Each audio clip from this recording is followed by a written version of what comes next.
우리나라 말 중에는요, 음절이 같은데, 음이 같은데 다른 말들이 있습니다. 오늘 우리가 다루고자 하는 이 회심이라고 하는 단어도 그 중에 하나입니다.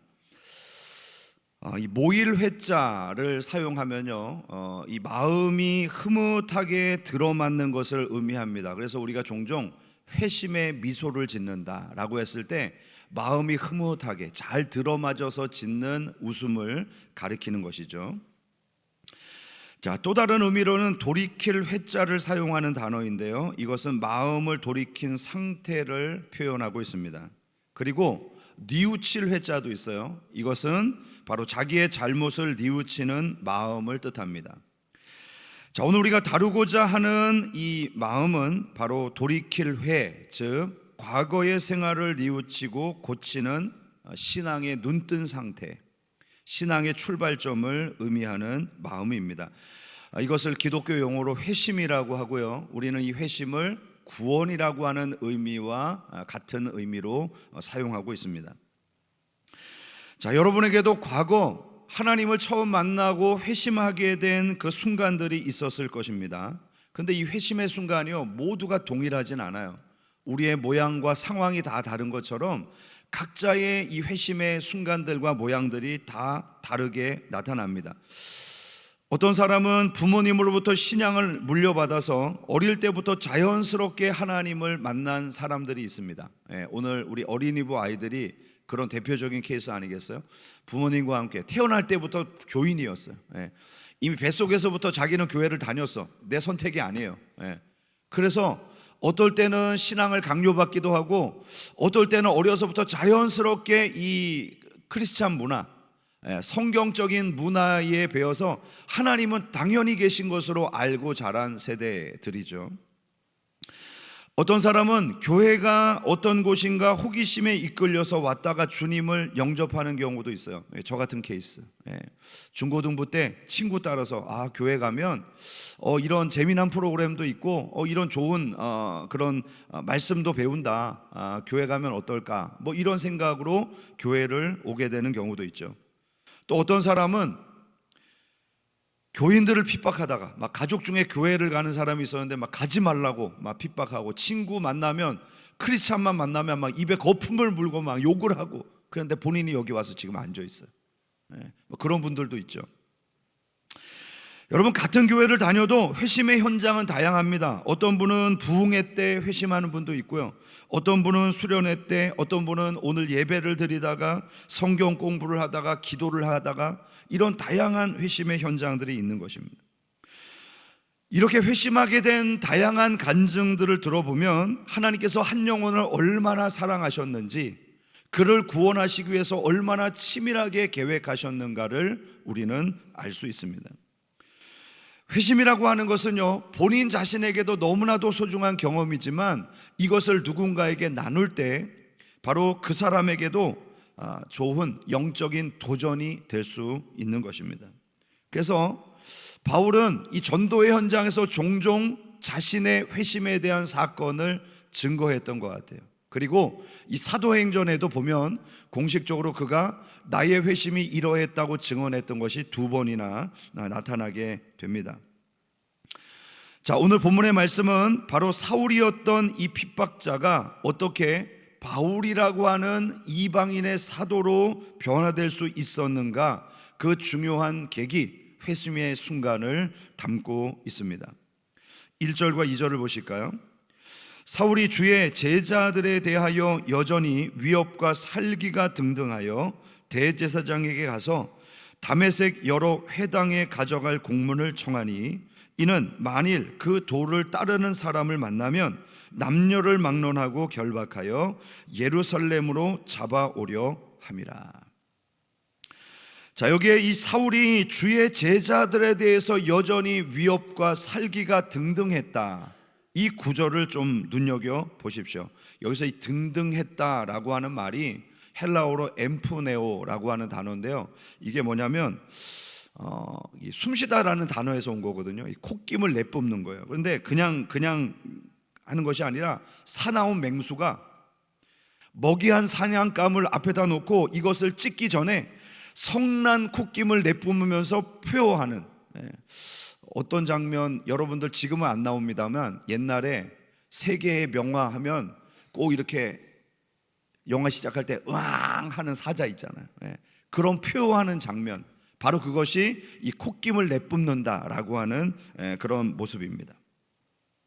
자, 그런데 이 단어 앞에 뭐가 붙어 있죠? 위협과 살기라고 하는 단어가 붙어 있습니다. 자, 그러니까 지금 사울은 위협과 살인의 숨결을 내뿜고 있다는 거예요. 주님의 뜻을 품고 누군가를 살리고 세우기 위해서 열정을 품은 것이 아니라 자신의 종교적인 신념을 앞세워서 누군가를 죽이기 위해서 열심을 내뿜었다는 것입니다. 여러분, 이것이 얼마나 많은 때에 우리 인생들의 모습인가요? 자, 그러나 혹여 우리에게 그런 마음이 있다고 해도 너무 걱정하지 않기를 바랍니다. 하나님께서 오늘 이 본문을 통해서 우리에게 보여주시길 원하시는 것은 그런 삐뚤어진 열심조차도 하나님께서 어여삐 여겨주시고 바로 잡아주신다는 거예요. 그러니까 우리 주님 안에 있으면 걱정할 일이 없는 거죠.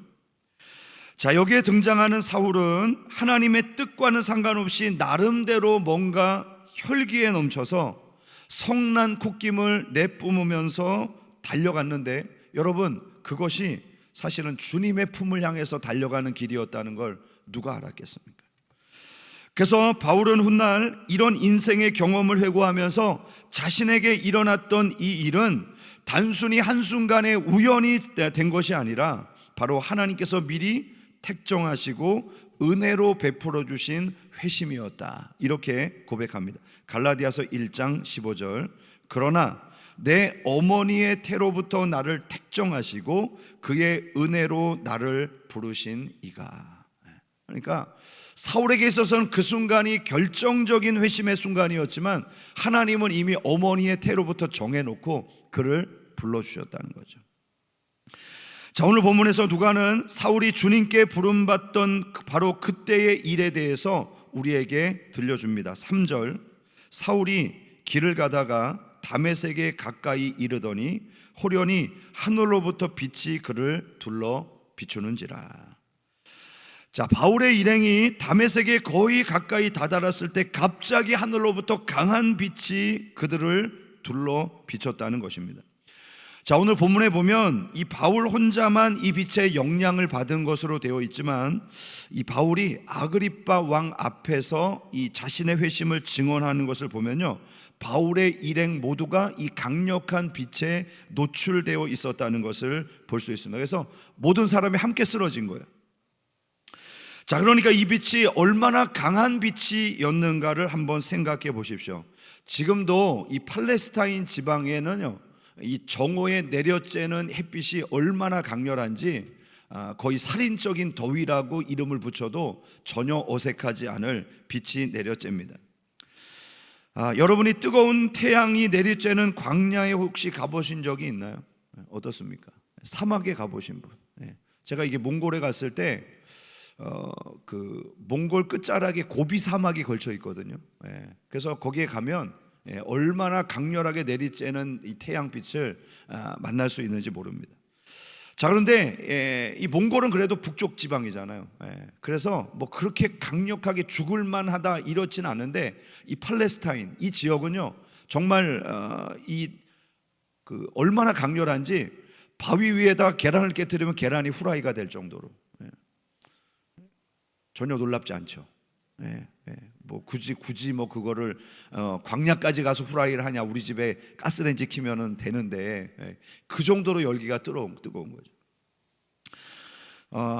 아마도 이 사울이 다메섹으로 내려갈 때 그런 강렬한 태양이 내려쬐고 있었을 겁니다. 게다가 이 시간이 오정이었다고 하거든요. 정오였습니다.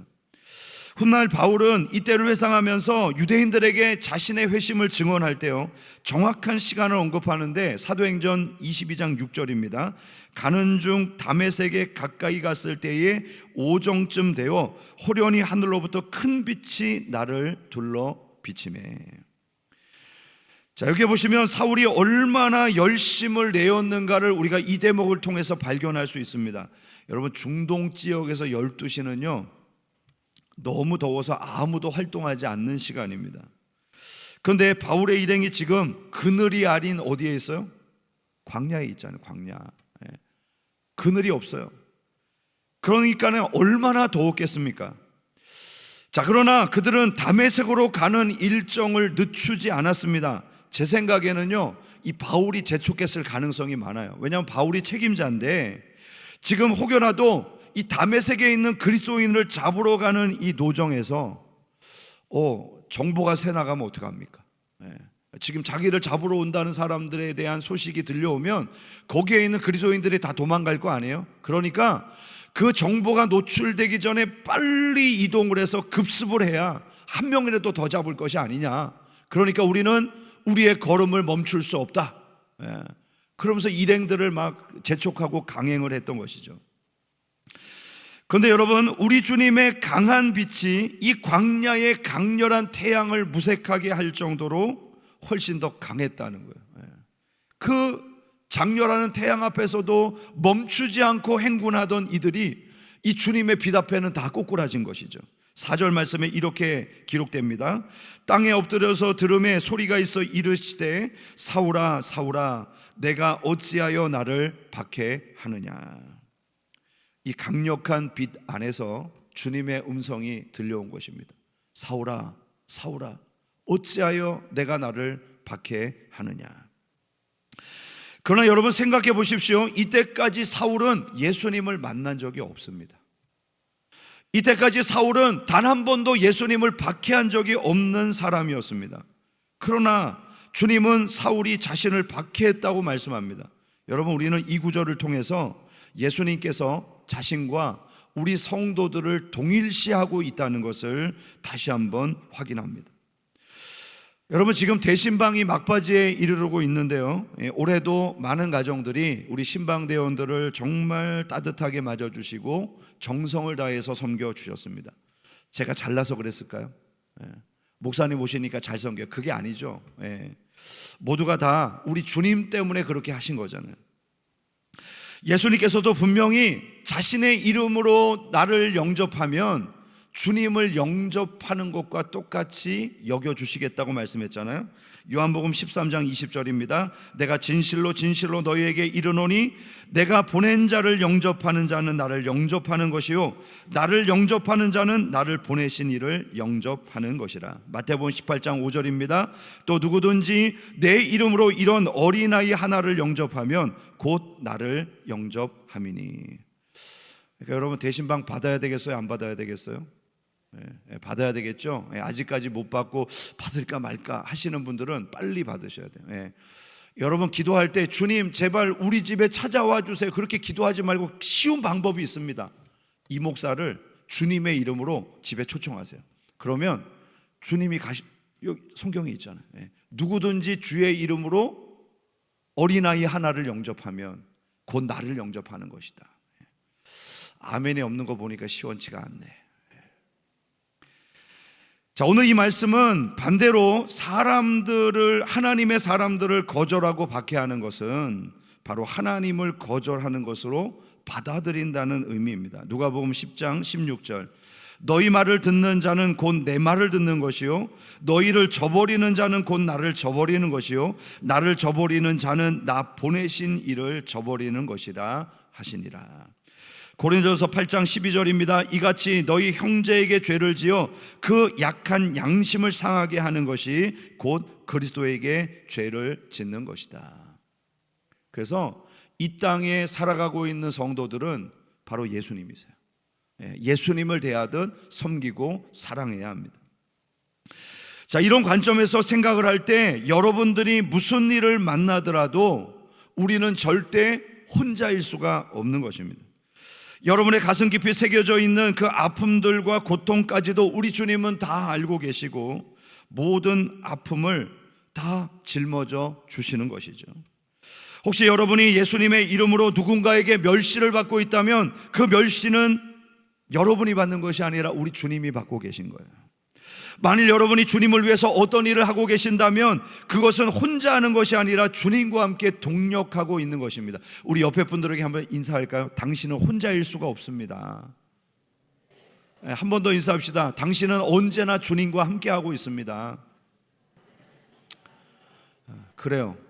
우리가 느끼지 못해도, 인정하지 않아도 주님은 한 번도 우리를 놓지 않으시고 동행하고 계신 줄로 믿습니다. 자, 그러면 이제 사울의 회심에 있어서 우리가 주목해 보아야 될 것이 있는데요. 자, 5절 말씀 볼까요? 5절. 대답하되 주여 누구시나이까? 이르시되 나는 내가 박해하는 예수라. 자, 정오의 태양빛보다도 더 강력하고 찬란한 그 빛이 바울에게 비춰졌고 그 안에서 음성이 들려옵니다. 사울아, 사울아, 어찌하여 나를 박해하느냐?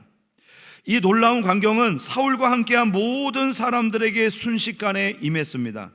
그는 놀라서 묻습니다. 주님, 누구신가요?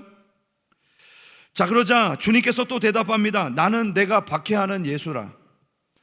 나중에 이 바울의 사도직에 대해서 의문을 제기할 때 이 사건이 바울의 사도성을 주장하는 근거가 되었습니다. 우리는 당시에 이 사도직으로 인정받기 위해서는 부활하신 주님을 직접 목격하는 것이 일종의 이 사도로서의 자격 요건이었다는 것을 알 수 있죠.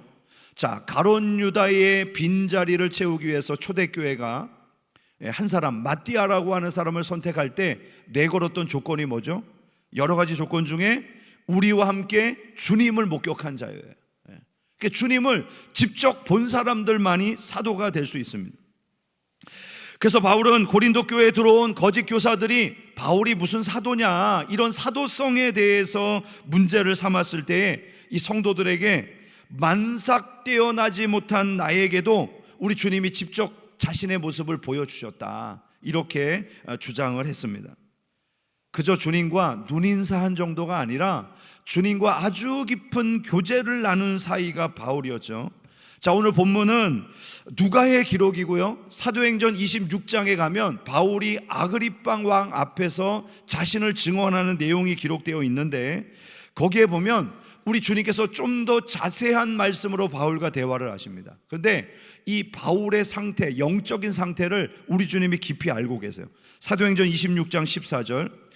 우리가 다 땅에 엎어짐에 내가 소리를 들으니 히브리 말로 이르되 사울아, 사울아, 내가 어찌하여 나를 박해하느냐? 가시채를 뒷발질하기가 내게 고생이니라.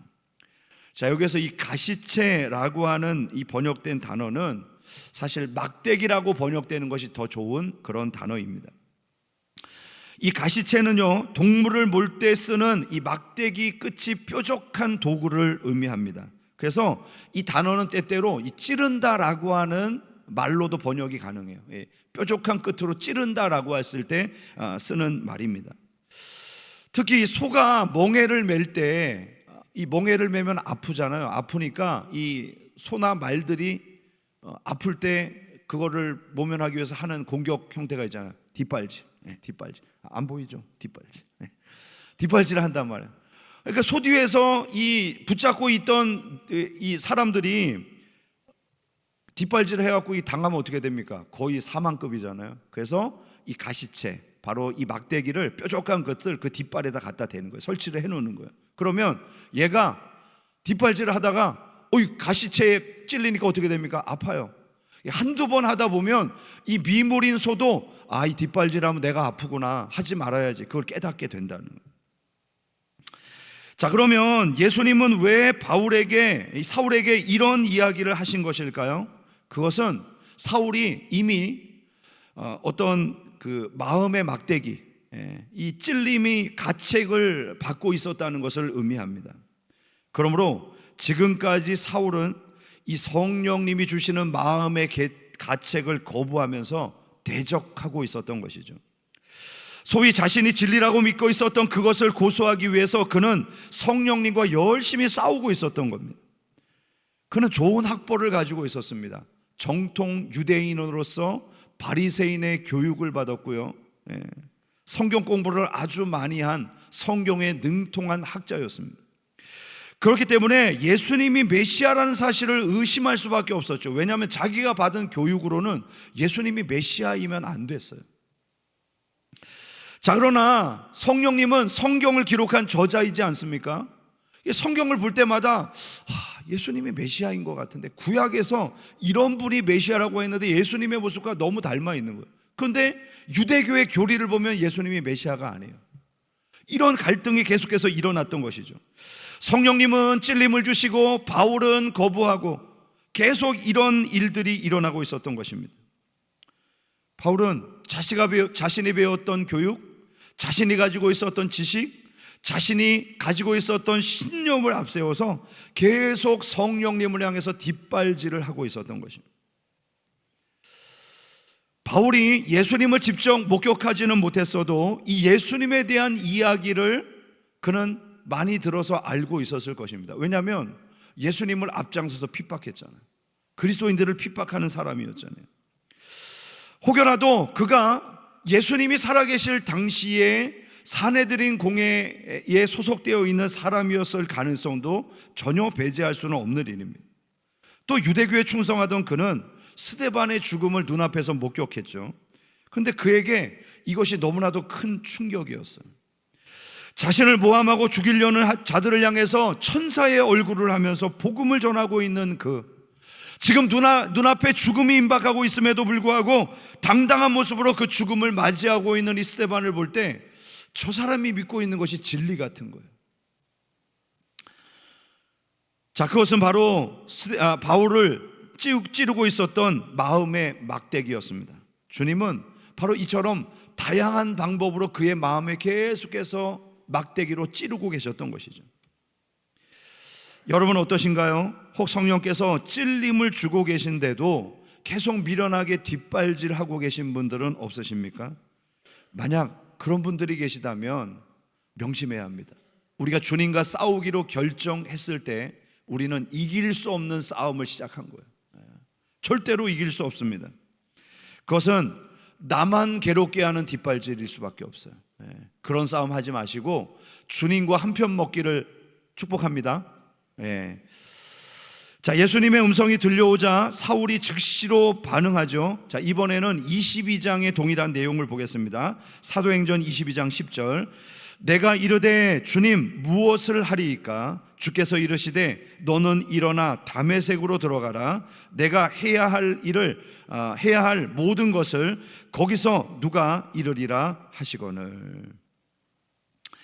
자, 우리는 사도행전 9장 끝머리에 가게 되면 이 사울을 안수하기 위해서 부름받은 아나니아라고 하는 신자가 주님의 명령을 받았을 때 주님, 저는 그 사람한테 안수하기 싫습니다. 그 사람이 얼마나 많은 그리스도인을 잡아넘기는 사람이었는데 왜 그를 살려주어야 합니까? 이렇게 거부했던 모습을 보게 되죠. 그리고 그 다음 장 10장을 가서 보면요, 베드로가 이방인에게로 자신을 보내기 위해서 환상을 보여주잖아요. 하나님이 거룩하지 못한 짐승과 동물들이 들어있는 그것을 이렇게 내려보내시면서 먹으라 라고 하니까 주님이 명령했는데 베드로가 뭐라 그래요? 싫습니다. 저는 이런 일을 할 수 없습니다. 이렇게 강하게 거부하고 있는 모습을 볼 수 있지 않습니까? 여러분, 이들 모두는 기도하는 사람이었고요, 주님의 음성을 듣는 종들이었어요. 그럼에도 그들은 자신의 신념을 앞세워서 하나님의 명령을 거부하고 있었던 것입니다. 여러분, 왜 하나님께서 이 사울이라고 하는 사람을 선택했는지 알 수 있는 대목 아니겠어요? 이 사울은 주님을 만나기 이전에 대적하며 가시체를 뒷발질하던 사람이었습니다. 그런데 이제는 주님이 메시아요 하나님의 사람이라는 사실을 깨닫고 난 뒤에 즉시로 무엇이라고 반응하죠? 내가 무엇을 하리이까? 내가 무엇을 하리이까? 이렇게 반응하고 있습니다. 그러니까 주님께서 또 지체 없이 말씀하세요. 이번에는 9장 6절로 가보겠습니다. 너는 일어나 시내로 들어가라. 내가 행할 것을 내게 이를 자가 있느니라. 저는 오늘 이 사울과 예수님의 관계처럼 우리 주님께서 여러분에게 말씀하시고자 할 때 아무런 고민 없이 지체 없게 말씀하실 수 있는 관계가 될 수 있기를 주님의 이름으로 축복합니다. 오늘 이 아침에 주님이 뭔가 여러분에게 말씀하고 싶어요. 그런데 고민이 돼요. 이거 얘기하면 분명히 제가 안 한다고 할 텐데, 이거 얘기하면 난 그런 거 모른다 그러고 도망갈 텐데 이거 얘기해야 돼 말아야 돼. 혹시 이런 안타까운 분들이 단 한 분도 없기를 축복합니다. 우리 주님이 언제든지 말씀하시면 정배는 내가 이 말만 하면 아멘 하고 무조건 따라올 애야. 오늘 여기 앉아있는 아무개는 내가 명령만 하면 주님 나를 보내소서, 내가 가겠습니다, 앞장서서 하나님의 일을 감당할 나의 사랑하는 백성이야. 갈수록 아멘이. 할렐루야. 이제 사울에게 일어난 회심의 변화를 한번 생각해 볼까요? 사울에게 일어난 회심을 보면요, 두 가지 명확한 특징이 나타납니다. 먼저는요, 회심은 즉각적으로 일어나는 일이라는 것입니다. 성숙은 오랜 시간이 필요한 과정이지만 회심은 즉각적으로 일어나는 것입니다. 회심의 순간 여러분은 즉시로 구원을 받는 것이죠. 성숙하지 않은데도 구원받았다고 할 수 있나요? 네. 그는 성숙하지 않았지만 구원받은 사람입니다. 미성숙한 그리스도인. 자, 그러나 내적인 변화는 분명히 있죠. 우리 주님 앞에 지난날의 죄가 계속해서 뉘우쳐집니다. 예전에는 나름대로 성공하고 남들 앞에 자랑스럽다고 생각했던 그 삶의 방식이 옳지 않았다는 것이 깨달아지고 난 다음에는요, 그 잘못된 과거로부터 벗어나려고 하는 끊임없는 선택과 노력들이 이 내적인 변화 안에서 일어나는 거예요. 미성숙하지만 계속 그 결심이 무너질 수 있지만 그 변화들이 계속해서 내 속에서 일어나고 조금씩 성장해 가는 것, 이것이 바로 그리스도인의 삶인 것이죠. 두 번째 회심의 특징은 주님과 나와의 1대1의 관계 속에서 일어나는 사건이라는 것입니다. 7절, 같이 가던 사람들은 소리만 듣고 아무도 보지 못하여 말을 못하고 서 있더라. 동일한 장소에 있었습니다. 그러나 바울만이 이 명확한 음성을 들을 수가 있었다는 거예요. 자, 이 구절이 22장에 나오는 바울의 설명과 약간의 차이가 있습니다. 자, 여기에서는 같이 가던 사람들은 소리만 듣고 보지는 못했다, 이렇게 표현되는데 22장에 보면 오히려 같이 가던 사람들이 강한 빛은 보았지만 아무 소리도 듣지 못했다. 이 소리를 들었다는 것에 차이가 있어요. 9장에서는 소리를 듣지 못했다 했고, 그리고 22장에서는 소리는 들었다, 이렇게 표현합니다.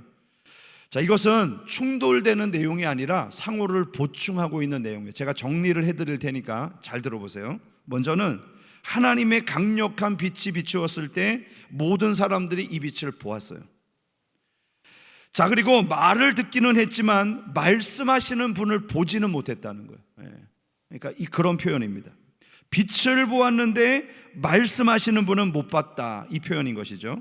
자, 그리고 함께 동행한 사람들이 말씀의 뜻이 무엇인지를 알아듣지 못한 거예요. 왜 그랬을까요? 하나님이 바울에게 히브리어로 말씀하셨거든요. 근데 이때 당시에 사실 히브리어는 통용어가 아니었어요. 당시의 히브리어는 학자들과 정통 유대인들만이 공부를 하는, 바로 성경을 연구하는 사람들만이 공부했던 언어였기 때문에 바울과 동행했던 사람들은 이 히브리어를 못 알아들었을 가능성이 높다는 것이죠. 저는 사실 이것이 대단히 흥미롭습니다. 왜 하나님께서 굳이 히브리어로 말했을까? 그렇잖아요. 바울이 헬라어도 잘했거든요. 그럼 모든 사람들이 알아들을 수 있도록 헬라어로 말씀하셔야 되는데 왜 히브리어로 했을까? 여러분, 이것은 바울과 주님이 개인적으로 말씀을 주고받기 위한 도구였어요. 오늘 우리도 같은 자리에서 말씀을 듣습니다. 그런데요, 각자에게 주시는 말씀이 다 달라요. 그렇잖아요. 어떤 분은 이 자리에 있는데 목사님 우리 집에 CCTV를 달았나? 목사님 우리 집에 와서 뭐 이렇게 좀 창문 너머로 뭐 우리 집 상황을 봤나? 왜 매주일마다 우리 집에 나한테 하는 말씀 같아? 이런 분이 있는가 하면 이 말씀은 아무개 집사가 들어야 되는데 오늘 교회를 안 나왔네. 안타깝네. 그 사람이 듣고 변화를 해야 하는데. 이런 분이 있어요. 이런 분이. 똑같이 나에게 주시는 말씀으로 봤는데 어떤 분은 내가 잘못했구나, 회개해야지, 변화를 받아야, 도전을 받는 분이 있는가 하면, 어허, 이거 목사님 오늘 또 나를 치네. 왜 나한테 맨날마다 공격만 하는 거야? 이렇게 받아들이는 분이 있어요. 다 달라요. 그러므로 우리는 개인에게 주시는 하나님의 음성에 귀를 기울여야 합니다. 주파수를 잘 맞춰야 돼요. 그래야 은혜로 들리고 변화가 되고 능력이 되는 줄로 믿습니다. 많은 사람들이 주님께서 자신에게 말씀하지 않는 것이 문제라고 생각합니다. 그러나 문제는요, 우리가 주님의 음성에 귀를 기울이지 않는 거예요. 오늘 예배당 안에도요, 수많은 소리들이 가득 들어차 있습니까? 소리만 들어있습니까? 영상도 있어요. 영상도. 여러분, 다만 이것이 우리가 수신할 수 있는 장치가 없기 때문에 그런 거예요. 지금 여러분들이 휴대폰을 꺼내 들어가고요, 유튜브를 켜보세요.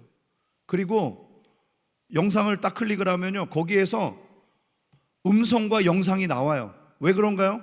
지금 와이파이로 이 영상과 소리들이 이 안에 가득 들어차 있어요. 다양한 소리와 음성들이 이 안에 주파수로 떠다니는 거예요. 그래서 우리가 그 주파수를 잡아낼 수 있는 기계만 가지고 있으면 어떤 음성이건 어떤 영상이건 다 듣고 볼 수 있는 것 아니겠습니까? 지금도 주님은 쉬지 않고 말씀합니다. 지금도 여전히 여러분들 안에 가득한 말씀을 담아서 역사하고 계세요. 그래서 우리가 거기에 열린 길을 가지고 주파수를 잘 맞추면 하나님의 음성이 들려오는 줄로 믿습니다. 바울은 주님의 음성을 듣고 일어났을 때에 그는 갑자기 앞을 보지 못하는 자신의 모습을 발견합니다. 그래서 사람들의 손에 이끌려서 다메섹 도시로 들어갔어요. 회심한 그에게 어떤 구체적인 변화가 일어났나요? 첫 번째는 그가 예루살렘을 떠날 때는 살인적인 콧김을 내뿜으면서 기세등등하게 그리스도인들을 사냥하기 위해서 나아갔습니다. 그러나 다메섹에 도착할 때 그는 이미 그리스도인이 되어 있었어요. 이 놀라운 변화. 길에서 도대체 무슨 일이 일어난 겁니까? 그리스도인을 죽이려고 했던 그가 다메섹 도상에서 그리스도인이 되어서 이 도시 안으로 들어간 거예요. 너무나도 극적인 변화 아닌가요? 한 사람이 주님께 항복하는 일은 이렇게 벌어지는 것입니다. 오늘 여러분들이 자리에서 일어날 때 아침에 피곤한데 왜 나는 주일날 교회를 가야 돼? 그렇게 형식적인 종교인으로 출발했는데 오늘 예배를 드리고 나서 이 예배당을 떠날 때는 주님의 은혜와 사랑이 충만한 그리스도인으로 변화되는 역사. 이거 아멘 해야 되는데, 좀 여러분, 은혜는 타이밍이에요. 정확한 때에 타이밍을 딱 잡아서 아멘을 해야 내 것이 되는데, 멍하니 정신줄 놓고 다른 사람 다 아멘하고 난 다음에 아멘, 다른 사람 아짜 나올 때 뒤늦게 아멘 이러면 놓치는 거예요. 두 번째로 사울은 대제사장으로부터 그리스도인들을 결박할 권세를 가지고 다메섹으로 향하고 있습니다. 그런데 다메섹에 도착할 때 바울은요, 하나님의 권세를 가진 자가 되었어요. 그의 배후에 바로 예수 그리스도의 권세가 넘쳐나고 있었던 것입니다. 그래서 이후에 바울의 모습을 보면요, 어느 자리를 가든지 당당했어요. 훗날 죄인의 신분으로 아그리빠 왕 앞에 서서 바로 그 권세자들 앞에 신문을 받고 있을 때에 바울이 이렇게 고백합니다. 오늘 이 자리에 있는 당신뿐만이 아니라 이 이야기를 듣고 있는 모든 사람들이 내가 지금 결박된 이 상황 이외에는 다 나와 같이 되기를 원한다. 그렇게 당당하게 이야기할 정도로 그는 하나님의 권세가 충만한 믿음의 사람이었습니다. 이 바울은요, 옥에 갇히는 것도, 핍박을 받는 것도, 모함을 당하는 것도, 심지어는 생명을 잃는 것조차도 전혀 두려워하지 않는 하나님의 권세를 가진 믿음의 사람이 된 것입니다. 세 번째, 그에게 일어났던 변화는요, 그가 예루살렘을 떠날 때는 교만과 자만으로 가득 찬 사람이었습니다. 그러나 다메섹에 도착할 때 그는 완전히 깨어진 사람이 되었습니다. 이전에는 자신이 결정하고 자기의 마음대로 모든 것들을 행했습니다. 그런데 지금은 누군가의 도움을 받지 않으면 한 걸음도 옮길 수 없는 깨어진 사람, 연약한 사람이 된 것입니다. 8절과 9절 볼까요? 사울이 땅에서 일어나 눈을 떴으나 아무것도 보지 못하고 사람의 손에 끌려 다메섹으로 들어가서 사흘 동안 보지 못하고 먹지도 마시지도 아니하니라.